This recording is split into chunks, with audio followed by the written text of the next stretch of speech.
누구나 두려움을 안고 살아갑니다. 그래서 성경에서도 두려워라는 구절이 무려 401번이나 등장하고 두려워하지 말라라는 구절은 81번이나 등장합니다. 성경에서도 인간을 두려워하는 존재로 말하고 있다는 것입니다. 그래서 우리가 잘 알고 있는 찬송가에도 우리를 두렵게 하는 삶을 광풍과 풍랑으로 기록한 찬송가가 많이 있습니다. 왜냐하면 인간의 두려움의 현현을 성경에서도 광풍과 풍랑, 바람으로 많이 표현하기 때문입니다. 그 많은 찬송가 중에 찬송가 406장 고난 내용은 편히 쉴 곳과 이 찬양이 있는데요.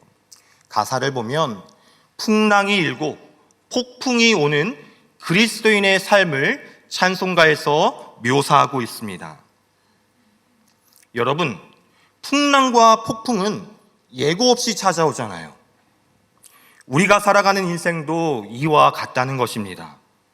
우리를 두렵게 하는 인생의 풍랑이 생각지 못한 때에 예기치 않은 모습으로 찾아옵니다. 오늘 본문의 제자들도 예상치 못한 풍랑을 맞이하여 두려움에 빠져 있습니다. 저와 여러분 또한 우리를 두렵게 하는 인생의 풍랑 앞에서 어떤 믿음으로 나아가야 되는지 오늘 본문을 통해 주시는 살아계신 하나님의 음성 듣기를 바랍니다. 첫 번째 따라 하시겠습니다. 하나님과 함께함이 가장 큰 평안입니다. 오늘 본문은 35절에 이렇게 시작합니다. 그날 저물 때에 제자들에게 이르시되 우리가 저편으로 건너가자 하시니. 마가복음 4장을 시작하면서요, 예수님께서는 많은 무리들에게 천국 복음을 전파하셨습니다. 온종일 말씀 사역을 하시다가 이제 날이 저물 때에 제자들에게 이제 저편으로 건너가자 말씀하셨습니다. 주님의 이 말씀에 제자들은 그 즉시 예수님을 모시고 배를 타고 갈릴리 바다로 나아갑니다. 그런데 바로 그때 그들에게 예기치 않은 풍랑이 찾아옵니다. 마가복음 4장 37절 말씀 우리 한 목소리로 함께 읽겠습니다. 시작.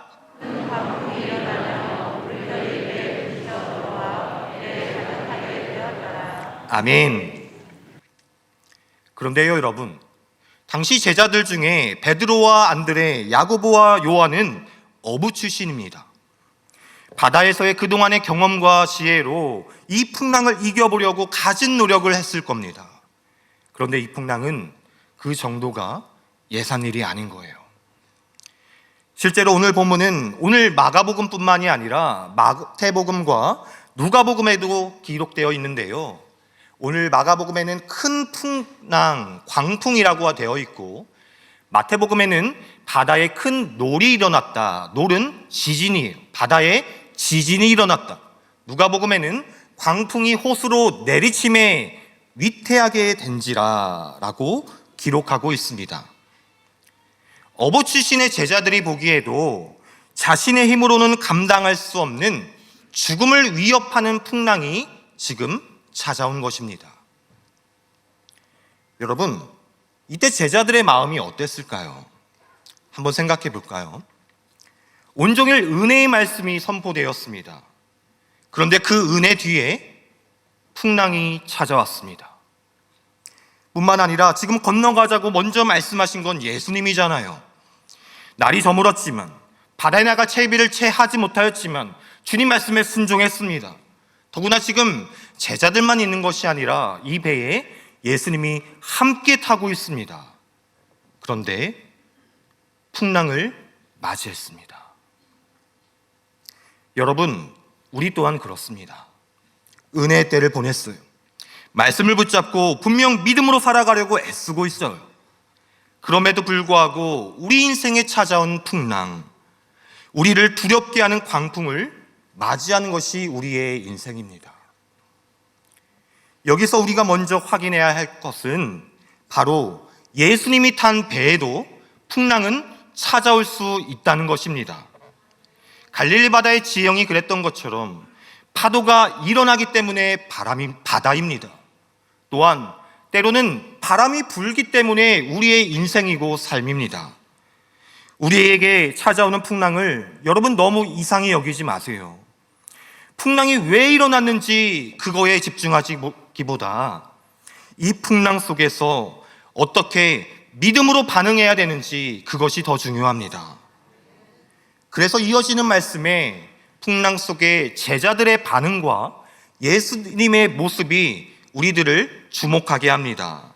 마가복음 4장 38절 말씀 여러분의 목소리로 함께 읽어보겠습니다. 시작.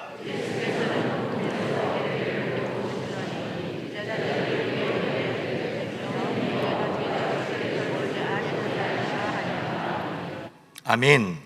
제자들은 죽게 되었는데 예수님은 평안히 주무시는 모습이 참 대조롭죠. 제자들은 예수님을 깨우며 우리가 죽을 것 같습니다. 그런데 왜 당신은 가만히 있는 것입니까? 원망합니다. 여러분, 우리에게도 이런 때가 있잖아요. 하나님, 내 삶에 왜 이런 일이 일어납니까? 저 믿음으로 애쓰며 여기까지 살아온 것 주님 아시잖아요. 그런데 왜 우리 가정에 이런 일이 일어난 겁니까?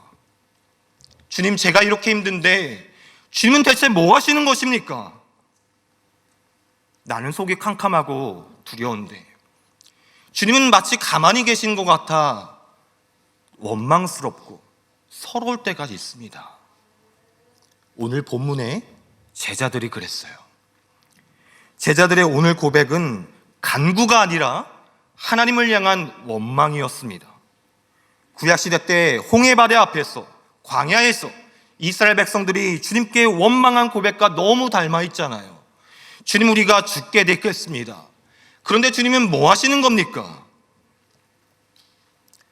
여러분, 원망과 기도는 다른 것입니다. 풍랑 속에서도 우리가 해야 될 것은 원망이 아니라 소망의 간구를 드릴 수 있는 저와 여러분 되기를 바랍니다. 제자들은 지금 눈앞에 풍랑만 보았습니다. 눈앞에 문제만 보았어요. 그래서 정작 배 안에 함께하고 계시는 예수님을 보고도 그 예수님이 나와 함께 하시는구나 믿지 못했던 겁니다. 요즘 여러분의 삶은, 우리의 가정은, 여러분의 마음은 어떠하십니까? 모든 상황 속에서 하나님이 우리와 함께 하십니다. 바라기는 이미 나와 함께하고 계시는 주님을 볼 수 있는 믿음의 눈이 열리길 바랍니다. 그래서 마태복음에서는 우리의 구원자 되시는 하나님을 마태복음 1장을 시작하며 이렇게 말하지요. 임마누엘, 하나님이 우리와 함께 계시다. 또한 마태복음 끝장 끝절에서는 내가 너희와 항상 함께 있으리라. 처음부터 끝까지 하나님을 함께 하시는 메시아로 소개하고 있습니다. 그런데요, 하나님이 함께 하시다는 거 우리 다 알잖아요. 그런데 정말 주님이 내 삶 가운데 함께하고 계신다는 것을 신뢰하십니까? 여러분, 우리는 이 질문에 아멘으로 믿음으로 대답해야 됩니다. 그렇다면 제가 만난 기차 속의 그 꼬마 아이처럼 삶이 흔들리고 캄캄하지만 주님 나와 함께 하시니, 주님 평안을 말씀하시니 나도 안심해도 되는구나. 내 삶에 하나님께서 분명 함께 하시니 나 또한 평안하리라 선포하는 저와 여러분 되길 바랍니다. 이렇게 우리가 풍랑 속에서 두려워하지 않고 평안할 수 있는 이유가 바로 여기에 있어요. 우리가 너무 잘 알고 있는 성경 구절에서도 이미 숱하게 말하고 있죠. 이사야 41장 10절 여러분의 목소리를 읽어볼까요? 시작.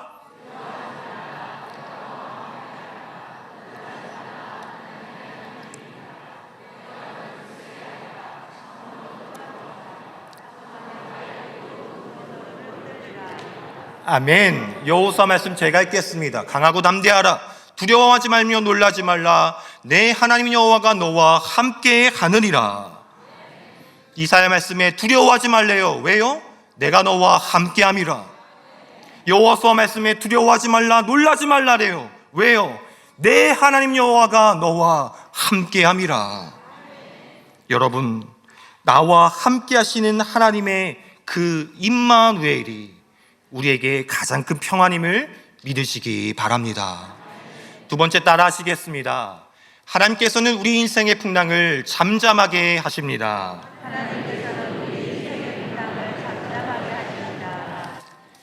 이제 예수님께서는 일어나 바다와 바람을 꾸짖으시며 이렇게 선포하십니다.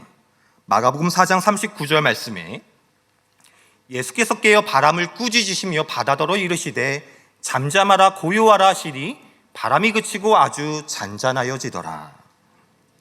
어부 출신 제자들의 경험과 지혜로도 어찌하지 못했지만 예수님께서 바다를 잠잠하게 하시고 바람을 고요하게 하셨습니다. 그런데요, 여러분, 특별히 39절에 바람을 그치게 하시는데 바람을 꾸짖으셨다라고 표현하고 있어요. 누구를 꾸짖는다. 이것은 어떤 인격의 대상을 향했을 때 표현하는 구절이잖아요. 이것은요, 자연 만물인 바람과 바다마저도 마치 인격의 대상처럼 꾸짖을 수 있는 분이 바로 하나님이신 줄 믿습니다. 이것이 어떻게 가능한 걸까요? 바로 우리 하나님이 창조주 되시기 때문입니다. 모든 만물을 창조하신 하나님, 바람과 바다마저도 지으신 하나님, 그분께는 그것을 다스리시는 능력 또한 있습니다. 저와 여러분을 지으시고 이 땅에 보내신 하나님, 지금도 우리의 삶을 지어가고 계시는 하나님께서 우리 인생의 모든 풍파를 다스리시는 구원의 능력이 있습니다. 지난주 신방하였던 한 권사님의 이야기입니다. 불신 집안의 시댁 부모님께서 권사님의 신앙을 결혼 초부터 강하게 반대하시고 핍박하셨다고 합니다. 그래서 결혼 후 20년이 다 되도록 시댁 집안에 들어오지도 못하게 하셨대요. 20년이 되도록 시댁 집에 들어가지도 못하셨대요. 그 많은 세월 동안 그 가정에서 신앙을 지키기 위해 우리 권사님은 얼마나 힘드셨을까요? 그럼에도 불구하고 권사님은 믿음을 놓지 않으시고 시댁 부모님을 위해 기도하기 시작하셨습니다. 명절에 시댁 앞에 찾아가 남편이 집에 들어가면 본인은 집에 들어가지 못하니까 밖에서요. 마치 여리고성을 돈 여호수아의 심정으로 시댁 부모님 집을 7번 돌며 복음의 씨앗이 심겨지기를, 부모님의 마음이 녹아지고 내려가기를 기도하셨답니다. 그렇게 20년을 지내왔는데 지난 연말에 어머니의 팔순잔치를 앞두고 뜻밖의 전화 한 통을 받게 됩니다. 바로 시댁 어머니께서 얘야, 이번 팔순잔치에는 함께 오려무나. 이 전화 한 통에 권사님은 그동안의 서러움과 마음이 모두 풀어지고 묶여있는 모든 것이 벗어나는, 더 나아가 구원을 이루시는 하나님을 더욱 소망하게 되었습니다.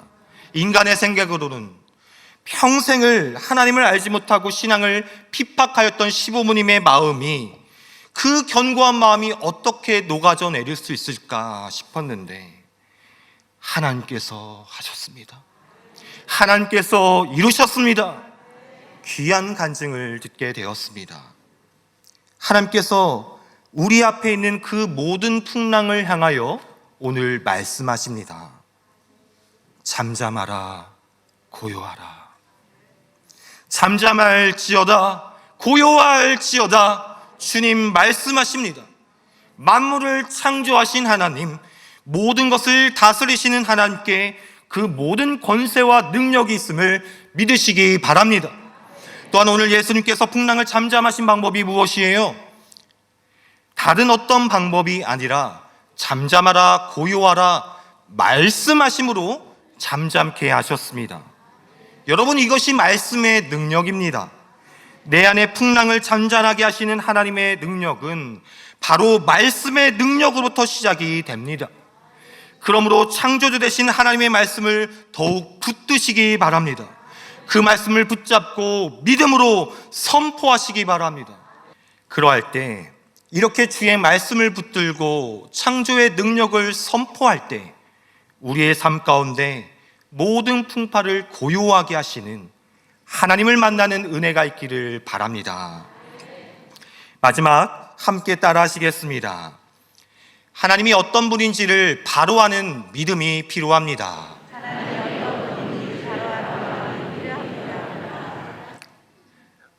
오늘 본문 말씀은요, 39절에 바람이 그치고 아주 잔잔하여지더라, 이렇게 끝나도 아무 문제가 없어 보여요. 문제가 해결됐잖아요. 그러나 주님께서는요, 이 풍랑 사건을 통해 진짜 하고자 하시는 말씀을 이어서 하고 계십니다. 본문 마가복음 4장 40절 말씀 함께 읽겠습니다. 이에 제자들에게 이르시되 어찌하여 이렇게 무서워하느냐, 너희가 어찌 믿음이 없느냐 하시니. 아멘. 예수님 말씀에 순종하여 여기까지 왔어요. 그리고 풍랑을 만나 고생하고 두려움에 떨고 있는 제자들에게 많이 놀랐지? 이제 괜찮다, 이렇게 위로해 주시는 모습이 더 자연스러운 예수님의 성품 아닙니까? 그런데 주님께서는 오늘 오히려 제자들을 꾸짖으시면서 말씀하고 계세요.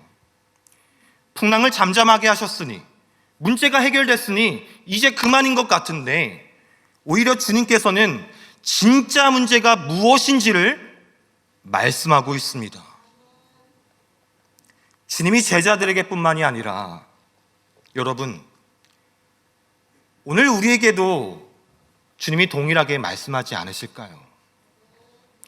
어찌 두려워하느냐, 너희가 어찌 믿음이 없느냐. 사실 연이어 말씀하신 예수님의 이 두 마디는 서로 연결되어 있습니다. 우리가 두려운 이유는 바로 믿음이 없기 때문입니다. 지금 내 앞에 파도가 일어나고 강풍이 일어나서 두려운 것이 아니라 너에게 믿음이 없기 때문에 두려운 것이란다, 주님 말씀하십니다. 그렇다면 주님이 여기서 말씀하시는 믿음이란 무엇이겠습니까? 이어 나오는 제자들의 고백을 통해 우리는 그것을 알 수 있습니다. 본문 41절 말씀입니다. 제가 읽을게요. 그가 누구이기에 바람과 바다도 순종하는가. 믿음이란 주님이 누구신지를 바로 아는 것이 믿음입니다. 그런데요, 여러분, 제자들은 이제까지 예수님과 함께 다니면서 수많은 말씀도 듣고 기적도 보고 많은 일도 했잖아요. 그런데 제자들에게 이 일이 있기 전까지는 정작 나의 하나님에 대한 자신들의 신앙 고백이 없었던 거예요. 그래서 실제로 앞서 살펴본 풍랑 속에서 예수님을 깨울 때 제자들이 예수님을 뭐라고 부르죠? 선생님이요.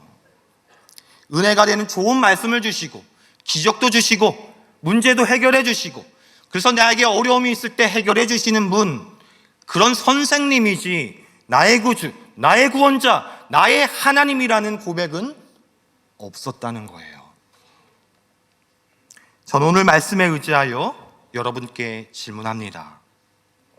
오늘 여러분의 하나님은 어떤 하나님이십니까?